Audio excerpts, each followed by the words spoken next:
one might be? A snake. A snake. Very good. Why do you guys think we keep her in a snake bag? Does anybody know? So she doesn't get scared. She doesn't get scared, right? It's dark, it's warm. Also, snakes are pretty strong, believe it or not. It helps to keep her in and safe, too.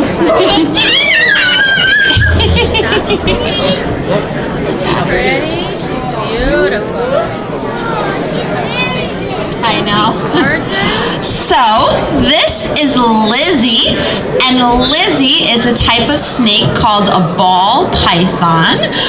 Ball pythons are also native to Africa, though they're not quite as deserty as Leo is. They tend to live more in the grasslands, savannas, places like that.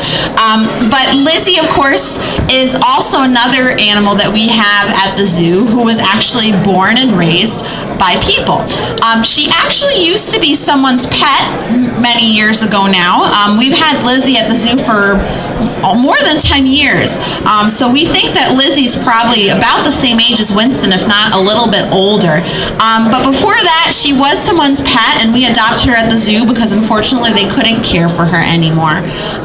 Now, ball pythons get their name because when they are very nervous, when they get very scared, and sometimes even when they're resting, they curl up into a ball.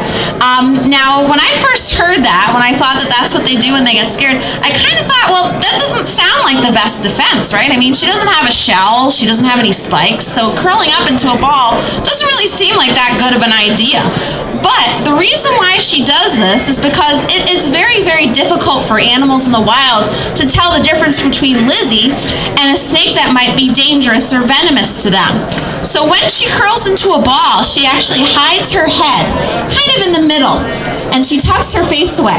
And an animal usually won't try to eat her, won't try to bother her if they can't see her face, because if all of a sudden they get bitten by her, they could get very, very sick. They don't want that to happen. So it's actually a really good thing. Sometimes these snakes are also called royal pythons.